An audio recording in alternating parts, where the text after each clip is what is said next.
Queridos, nós estamos, durante esse final de semana, desde sexta-feira, celebrando os 499 anos da Reforma Protestante. No dia 31 de outubro de 1517, com a fixação das 95 teses na porta da Catedral do Castelo de Wittenberg, na Alemanha, Martinho Lutero dava início a um longo processo de reforma e de transformação religiosa, ou como o pastor Estênio Márcio tem dito nesses dias, e eu gostei muito, né?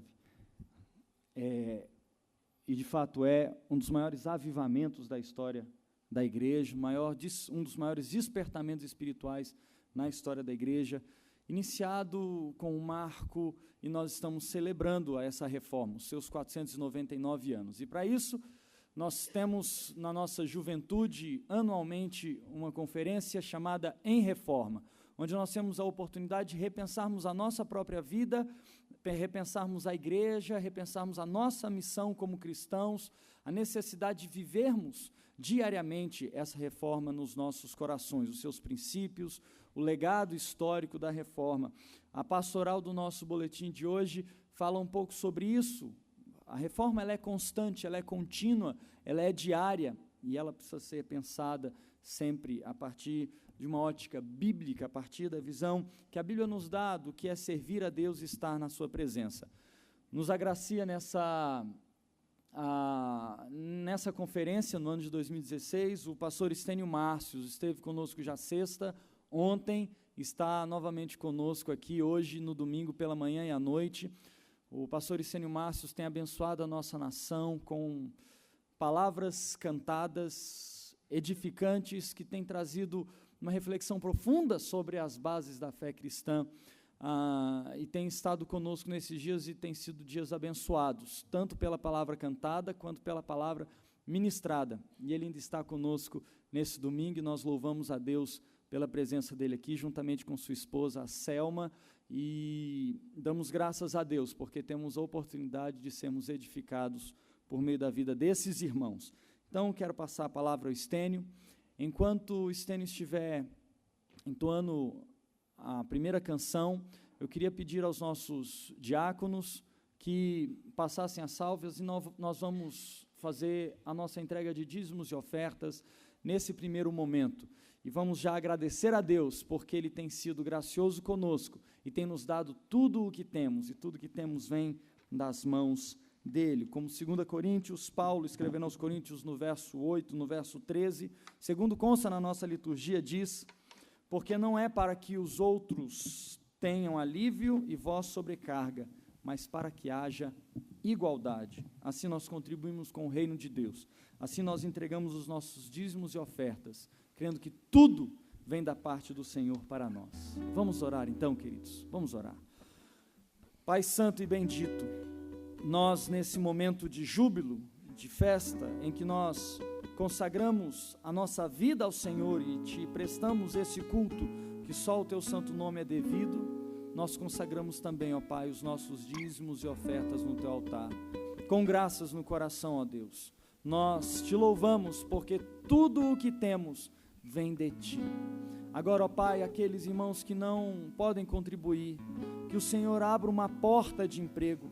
Aqueles irmãos da nossa igreja, Deus, que tem passado séria dificuldade financeira, em momento de crise, ó meu Deus, estende a tua boa mão e nunca deixe faltar o pão de cada dia, mas que a tua provisão esteja com os meus queridos, com os meus amados, hoje, Pai, todos os dias, mostrando o teu favor e o teu cuidado, para a glória do teu santo nome.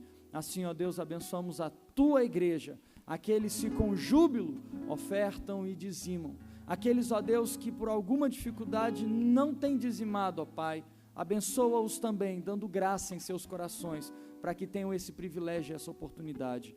Assim consagramos a ti dízimos e ofertas, para a glória, honra e louvor do teu nome, aleluia, amém.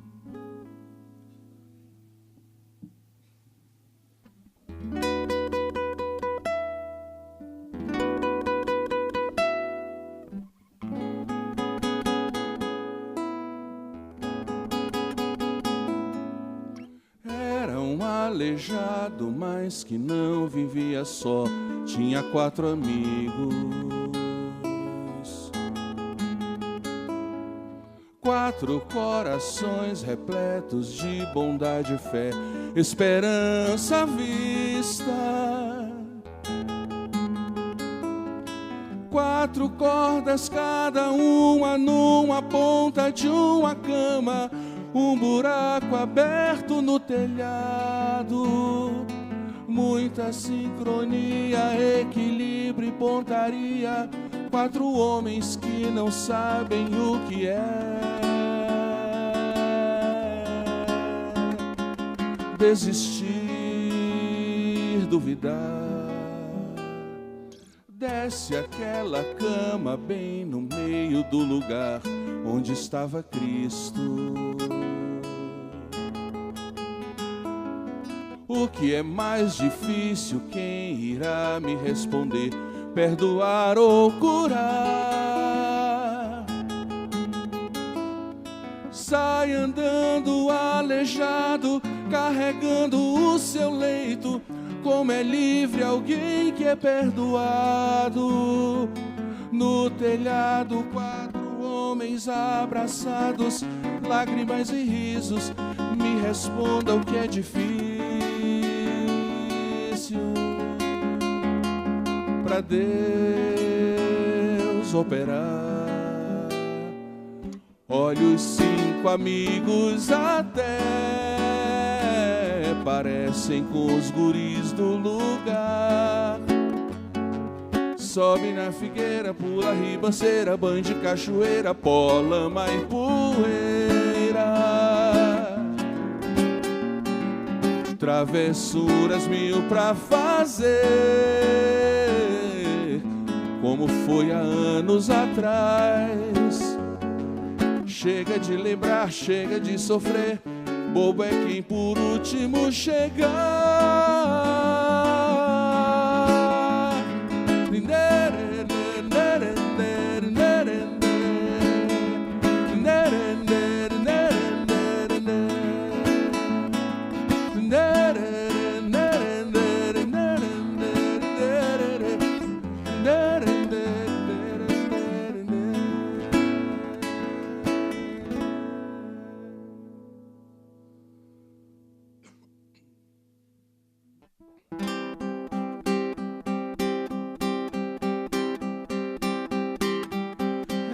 Essa confiança que me põe de pé, palavra proclamada em meio à indizível dor, está consumado.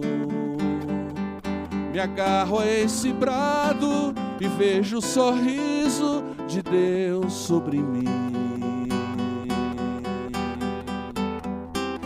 Cordeiro imaculado que se ofereceu, com preço de seu sangue conquistou a minha paz. Tudo isso me basta. De pé como um filho, recebo o beijo e a bênção de Deus. Por isso esse olhar de certeza, por isso caminho sem pressa. Eu sempre renasço das cinzas, guardei um sorriso pro fim. Eu canto e carrego bandeira, eu toco viola e tambores. Eu vivo tranquilo e confio, eu quero é saber mais de Cristo. Por isso esse olhar de certeza, por isso caminho sem pressa. Eu sempre renasço das cinzas, guardei um sorriso pro fim. Eu canto e carrego bandeira, eu toco viola e tambores. Eu vivo tranquilo e confio, eu quero é saber mais de Cristo.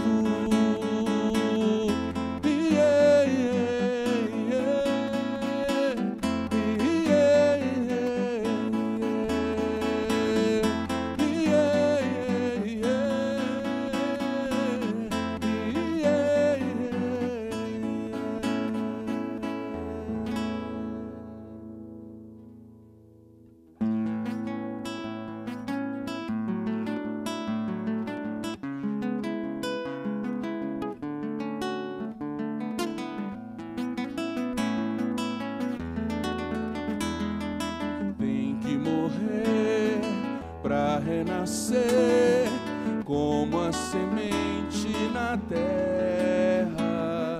A chuva traz alquimia capaz de fazer germinar, de fazer florescer.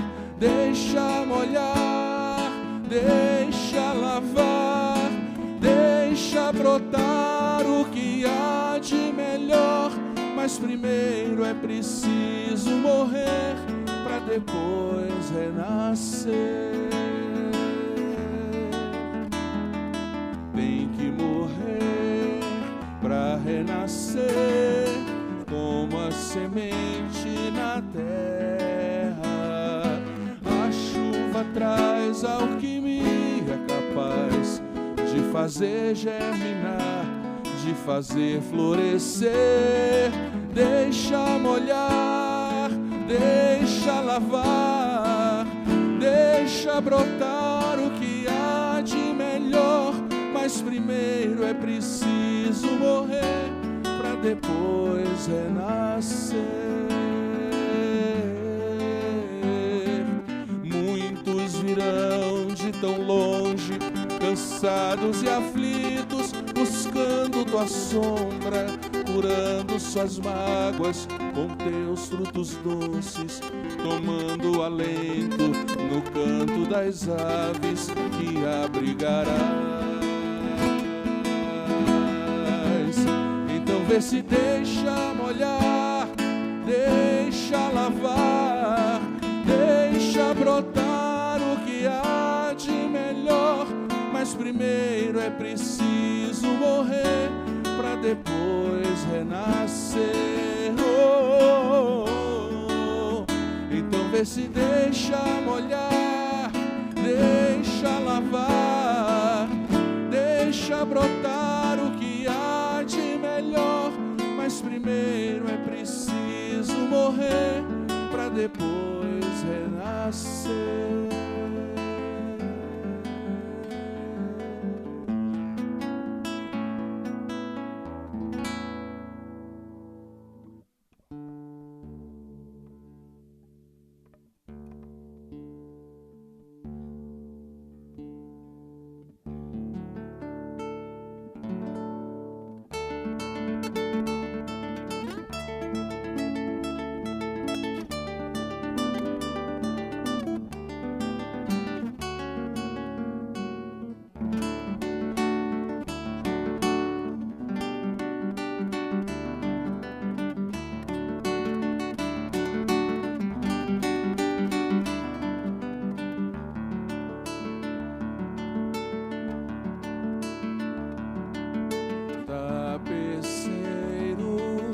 Grande artista vai fazendo seu trabalho,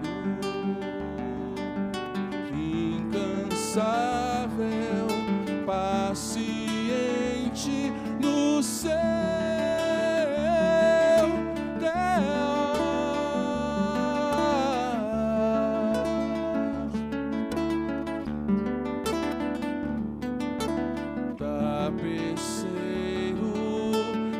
não se engana, sabe o fim desde o começo. Trança voltas, mil desvios, sem perder o fio.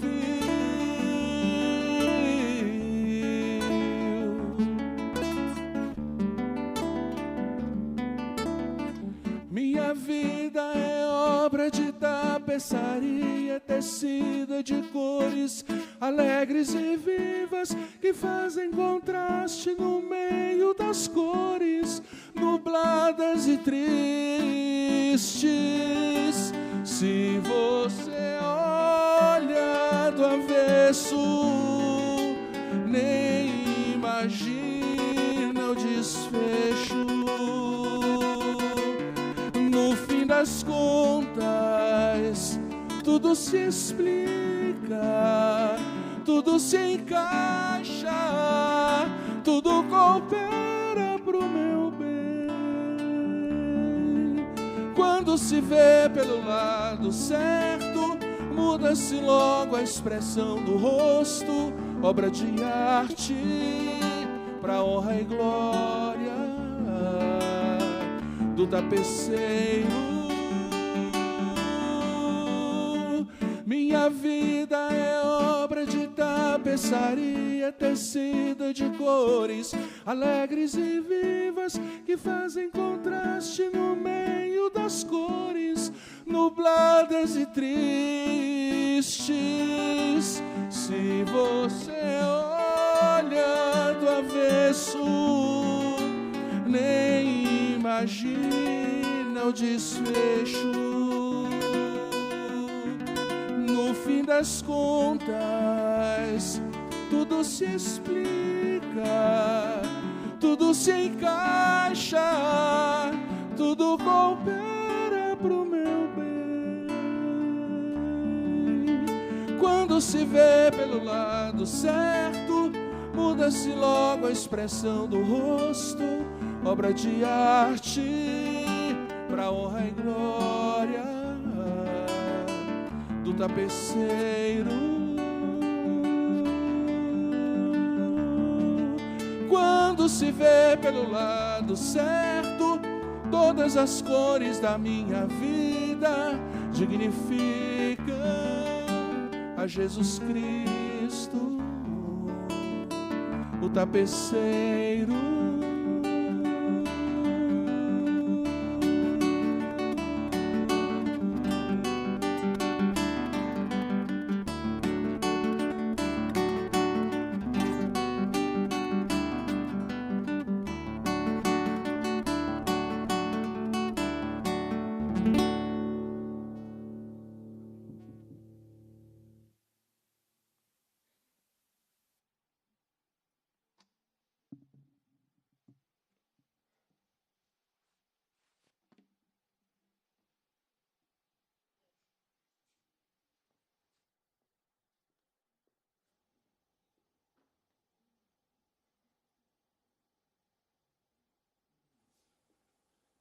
Graça e paz, irmãos.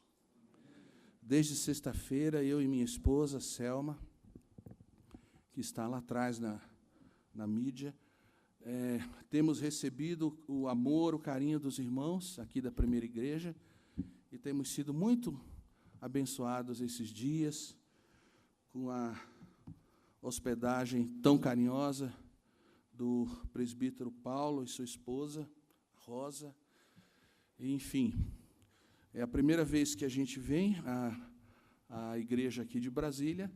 No entanto, a gente está sendo mimado pelos irmãos como se já fôssemos velhos amigos. Mas na fé é assim, não é? Essa é a comunhão dos santos, que acontece imediatamente em apenas nos encontrarmos.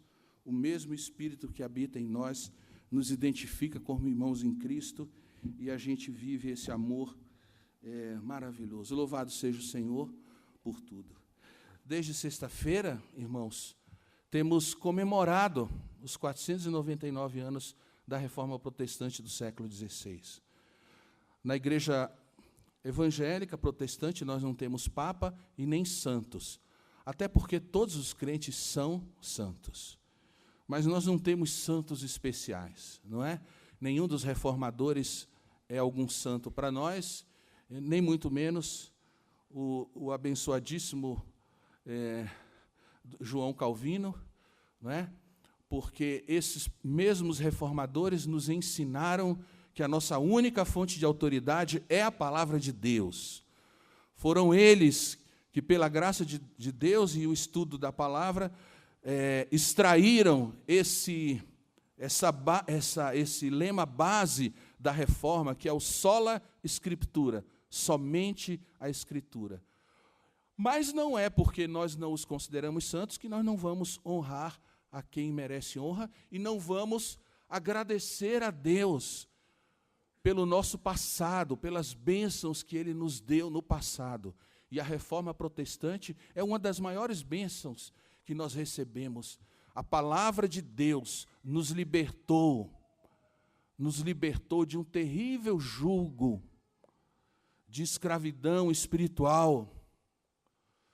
Então, é um movimento onde o Espírito promoveu uma liberdade entre os seus, liberdade de poder ler a palavra por si mesmos e entender a palavra, e não ficar dependendo de alguém que interpretasse para eles. E essa possibilidade de ir direto à palavra, por causa do sola scriptura, foi trazendo daí de dentro uma série de liberdades, de bênçãos, como, por exemplo, por causa do sola scriptura, nós descobrimos que existe também o sola fide, o somente a fé, que a salvação é somente pela fé, não é algo que a gente possa fazer por nossas obras, ou até mesmo pela maneira como a gente vive o cristianismo, não. A fé, a salvação em Cristo Jesus é tão somente por fé na obra de Cristo. E essa fé nos é dada. Então não há nada em nós que produza a nossa salvação. Nós a ganhamos inteiramente de graça. E depois do sola fide, os reformadores da palavra também extraíram esse outro lema, que é o sola gratia, somente pela graça. Realmente, a salvação é só pela graça de Deus. Foi Ele quem tomou a iniciativa, foi Ele quem enviou o seu Filho, é o Espírito Santo quem aplica a obra de Cristo aos nossos corações. Então, de fato, a salvação é somente pela graça. E aí, estudando mais um pouco a palavra, chegaram à conclusão de que existia um outro princípio maravilhoso. Solos Christus, somente Cristo. Essa é uma grande verdade. Ele é a nossa paz. É somente por causa dele que nós estamos aqui nessa manhã, que nós existimos como uma igreja protestante, que nós estamos fazendo 499 anos comemorando a reforma. É somente por causa de Cristo, é tudo por causa dele, e é nele que nos movemos, vivemos e existimos. É só Cristo do começo ao fim. Nós não temos outra coisa a dizer, nós não temos nada a colocar diante de Deus, a não ser isso. Senhor, é em nome de Jesus, é em nome de Jesus, é por causa de Jesus. E, finalmente, quando os reformadores entenderam, é somente pelas Escrituras, é somente pela fé, é somente por Cristo, é somente pela graça. Finalmente, amarrando todas essas coisas, a conclusão lógica a qual eles puderam chegar é essa. Então, sola, glória somente a Deus. Glória somente a Deus. Não há outro a quem a gente deva agradecer, mas só lhe deu glória. Glória somente a Deus. Princípios lindos, não é? Verdadeiros. E nós devemos agradecer a Deus por eles e devemos sempre nos lembrar do nosso passado, das coisas que Deus fez. Assim como a nação de Israel se lembrava dos grandes feitos de Deus no passado, por ela, nós também nos lembramos dos grandes feitos de Deus por nós, e um deles, dos mais poderosos e abençoadores, é a Reforma Protestante do século XVI. Senhor nosso Deus, muito obrigado, Senhor, por estarmos aqui na Tua casa, como Tua igreja, salvos somente pela graça, somente por Cristo, salvos somente pela fé, firmados na Tua palavra, e com um coração que só tem um lema: glória somente a Deus. Obrigado pelo privilégio de prestarmos culto a Ti, de termos sido transportados do império das trevas para o reino do Filho do Teu amor. Muito obrigado por estarmos aqui em comunhão como igreja, porque aqui, como diz o Salmo 133, o Senhor ordena a sua bênção. E agora que vamos meditar na Tua palavra, fala aos nossos corações, Senhor, porque nós dependemos totalmente do Senhor, da Tua misericórdia, do Teu desejo de vir nessa manhã e falar aos nossos corações. Seja glorificado Cristo acima de todas as coisas. Senhor, faça com que Cristo seja percebido por nós nessa manhã como altamente valoroso e que Ele seja para nós a pérola de grande valor. É o que pedimos em nome de Jesus. Amém. Por favor, irmão, abra sua palavra em Romanos capítulo 11. Romanos capítulo 11, para lermos a partir do verso 33.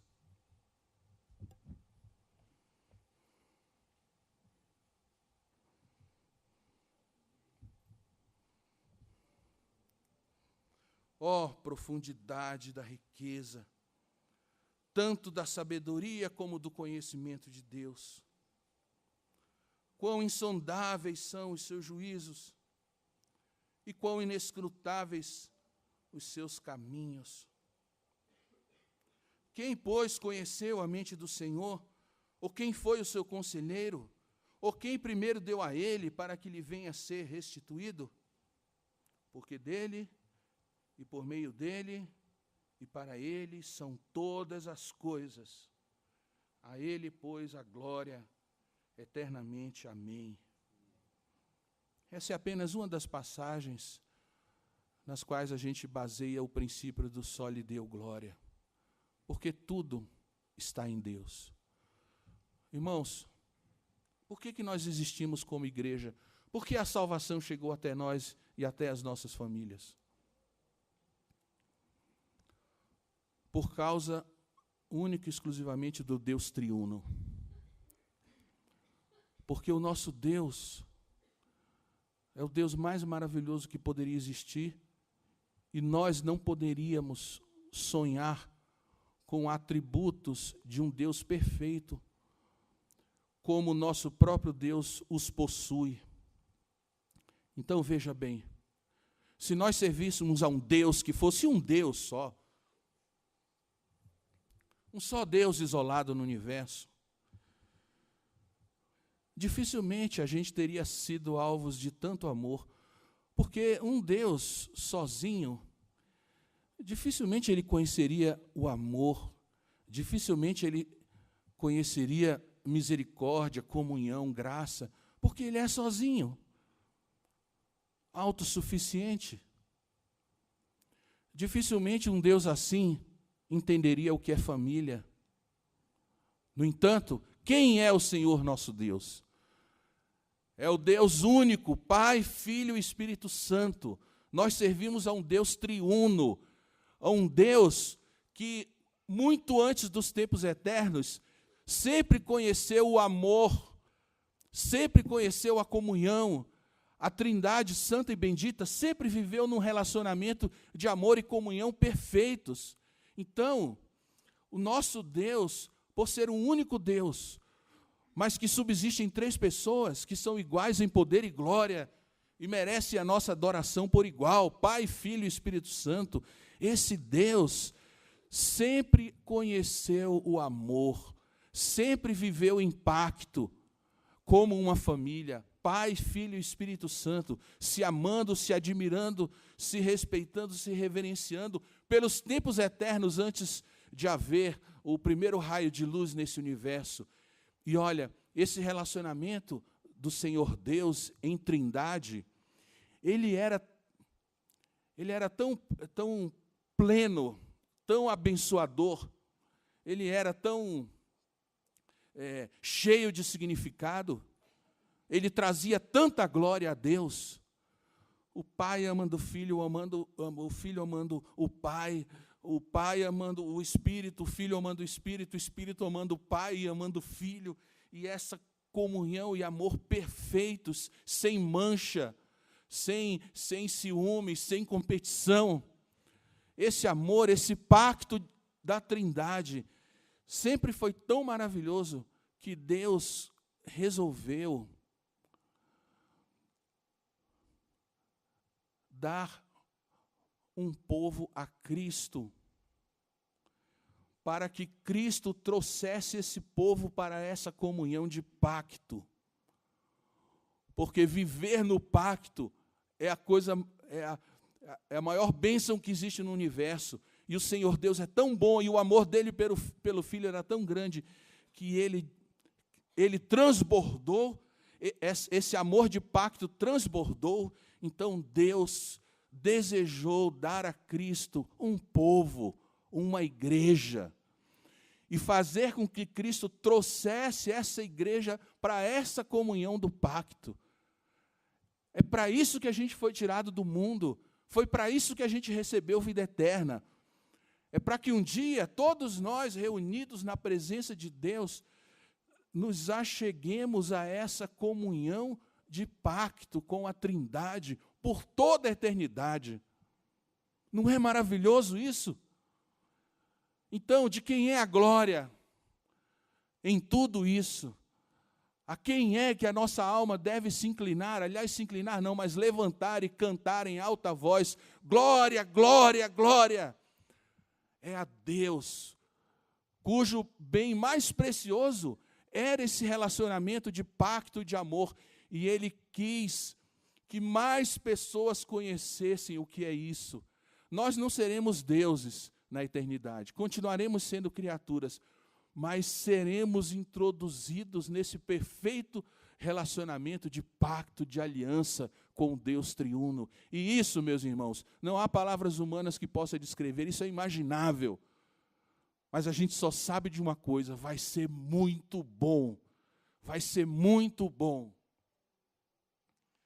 Então, por causa disso, houve todo o movimento da salvação, houve todo o movimento da criação. Foi por causa disso que Deus criou o universo, pensando nesse dia em que a igreja se casaria com o Cordeiro. Foi por causa disso que Deus criou o universo.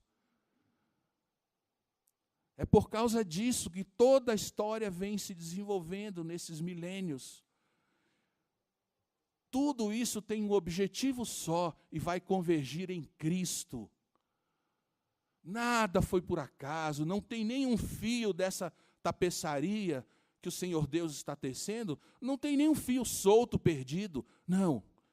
O Senhor Deus sabe muito bem, porque Ele sabe o fim desde o princípio, Ele sabe muito bem onde Ele quer chegar. Então, Ele está tecendo a história do universo. Mas o final, Ele deixou que a gente soubesse. É um final de glória para o seu povo, para a glória de Cristo, mas para o nosso bem. Nós que nada somos, nada merecemos, somos pecadores miseráveis. Nós que não tínhamos nada que chamasse a atenção de Deus sobre nós, muito pelo contrário, Ele morreu por nós quando nós éramos ainda seus inimigos. Então é por isso que Deus criou, é por isso que Deus está tecendo a história do universo, e a história universal, ela só existe por causa da igreja de Cristo. É por causa da igreja de Cristo que vem caminhando nesse mundo, desde o Jardim do Éden, que existe essa outra história paralela, que é a história universal. Mas sabe, a história com a qual Deus realmente se importa é com a história do seu povo, da sua igreja. Por exemplo, quando a sua igreja está reunida, como nós aqui estamos, esse é o evento mais importante de toda a terra. Olha, não existe a reunião da ONU nesse momento, das nações, seja lá o que for, nenhum momento é mais precioso na face da terra do que quando o povo de Deus se reúne para adorá-lo, mesmo que sejam apenas 2 ou 3. Os olhos do Senhor imediatamente se voltam para lá, por causa de Cristo e porque nós pertencemos a Cristo e a Deus. Então os olhos do Senhor estão exatamente onde o seu povo se reúne para reconhecê-lo, para adorá-lo, para agradecê-lo por tudo. Por que que Jesus veio? Por que que o Deus eterno, infinito, por que que o Deus incriado, que nunca teve princípios de dias, se tornou um bebê, assumiu inteiramente uma natureza humana, corpo e alma humanos? Por quê? Por que nasceu numa família tão humilde? Por que nasceu e viveu em condições tão precárias? Porque Deus tinha esse plano e tem, de um dia trazer o seu povo da aliança para viver com ele em pacto. Foi por isso que Cristo obedeceu perfeitamente à lei, foi por isso que ele se entregou por conta própria, o Cordeiro inocente e sem mácula, e Deus aspirou o cheiro daquele sacrifício, e o Senhor Deus ficou satisfeito, e disse: basta, eu estou apaziguado, eu estou propiciado, eu estou satisfeito. E no terceiro dia Cristo ressuscitou para provar de uma vez por todas exatamente isso, que Deus aceitou, que estava tudo bem, que agora a sua igreja podia ser trazida e os gentios também acrescentados aos milhões na sua aliança.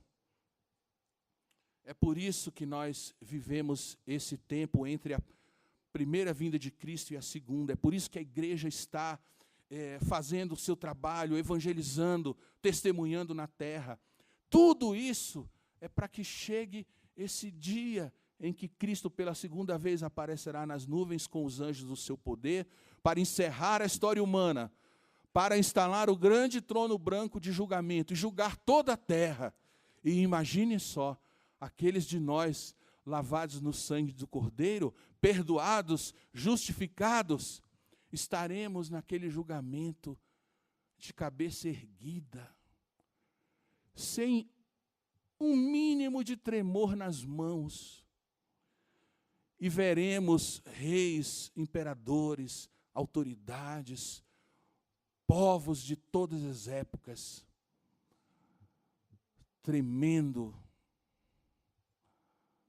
pedindo para que as pedras caiam em cima deles, com medo da ira do Cordeiro. Mas os crentes, pobres crentes, que não têm nada em si mesmos, que nada são, mas foram alcançados pela graça de Deus, nós estaremos em pé, sem um tremor nas mãos, com toda certeza diante do Rei do Universo. Eu estou aqui em pé, não porque eu mereça, mas porque Cristo morreu por mim, porque eu estou coberto pelo sangue de Cristo e pela justiça de Cristo. Eu não tenho o que temer. E é muito mais fácil que todos os céus venham abaixo e desapareça do que faltar a palavra do Senhor, que prometeu que um dia me dirá: bem-estar, servo bom e fiel. Bem-estar, venha para o gozo do teu Senhor. Pois dele, por meio dele e para ele são todas as coisas. A ele, pois, a glória eternamente. Amém. E agora, como é que a gente pode viver de maneira prática essa maravilha que nos é garantida em Cristo? Como é que a gente pode dar glória a Deus em tudo? É simples, irmãos. É tendo a consciência de que nós não nos pertencemos, de que nós não somos dono dos nossos narizes, que não somos nós não somos capitães de nossa alma, nós não dirigimos o nosso destino, mas somos servos comprados por alto preço. Portanto, o que a gente deve fazer é dizer: Senhor, eu sou teu. Eu não me pertenço. Eu não tenho mais quereres, mas a minha vida pertence a ti. Senhor, o que queres que eu faça? O que queres que eu faça? Então é isso, irmãos. É a gente colocar a nossa vida, a nossa família, o nosso trabalho, o nosso dinheiro, tudo que diz respeito a nós, colocarmos diante do altar do Senhor Deus e a todo instante perguntarmos: Senhor, qual é a tua vontade? O que queres que eu faça?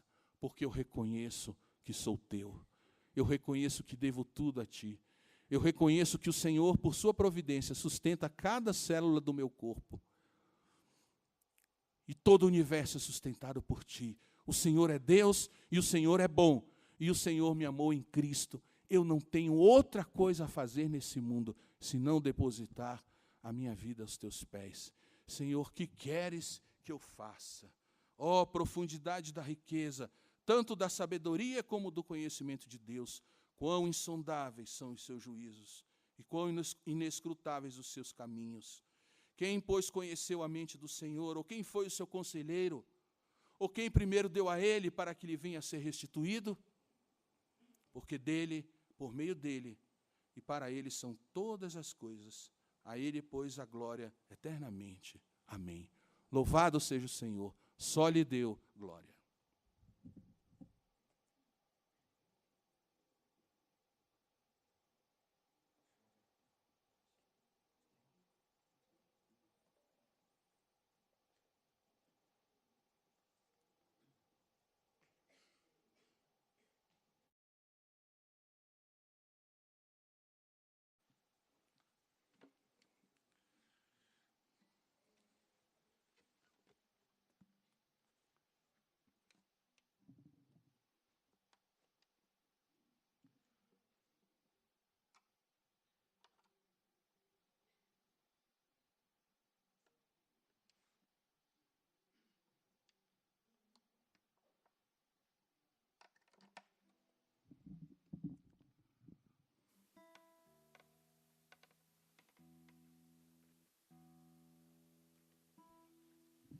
Quem é que não chora?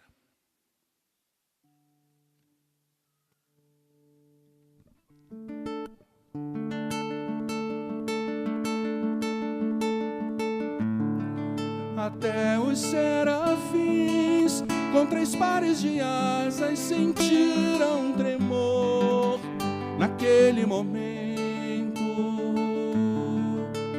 pois o Verbo eterno que a tudo criou está se despojando, insígnia por insígnia, da glória que ele tem.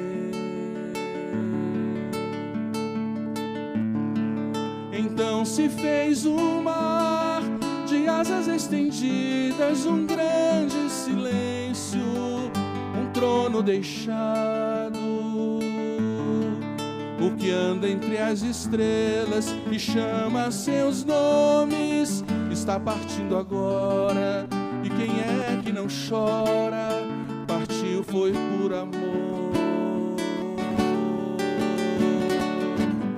Foi, se esvaziou, semelhante a servo se tornou, semelhante a homem se tornou. Foi reconhecido como um de nós. Foi e se humilhou, sendo obediente até morrer. Uma morte horrível na maldita cruz. E por tudo isso Deus o exaltou. De joelhos, céus e terra, o nome dele é Jesus. Toda glória é seu direito, todo poder em suas mãos. Volta ao Pai e traz no peito um povo resgatado por amor. De joelhos, céus e terra, o nome dele é Jesus.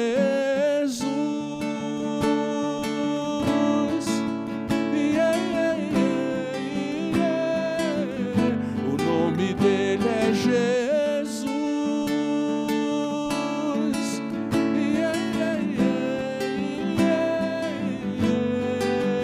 De joelhos, céus e terra, o nome dele é Jesus.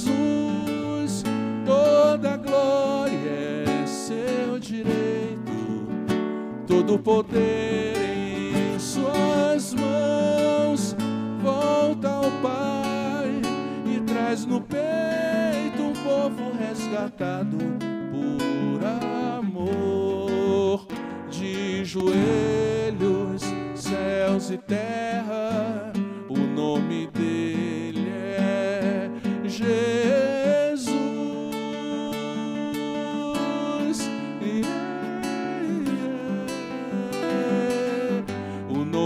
dele é Jesus.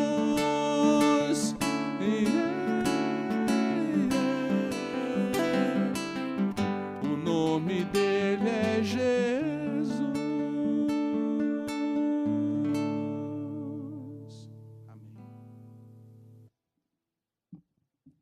Glória a Deus. Por causa de Jesus, do seu sacrifício na cruz, podemos, nessa manhã, ouvir a voz do Deus Espírito Santo, trazendo para o nosso coração as verdades que nos enchem, nos fortalecem para a vida.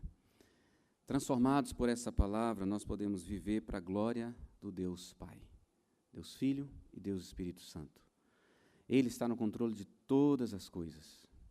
Ele está no controle de todas as coisas. Ele escreveu a história e está nos conduzindo nessa história para o louvor do seu santo nome. E nós podemos, nessa manhã, louvá-lo e adorá-lo por isso.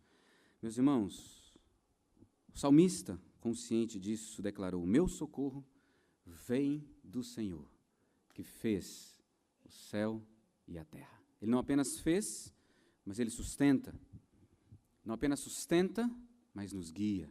Eu e você que participamos dessa vida em Cristo Jesus.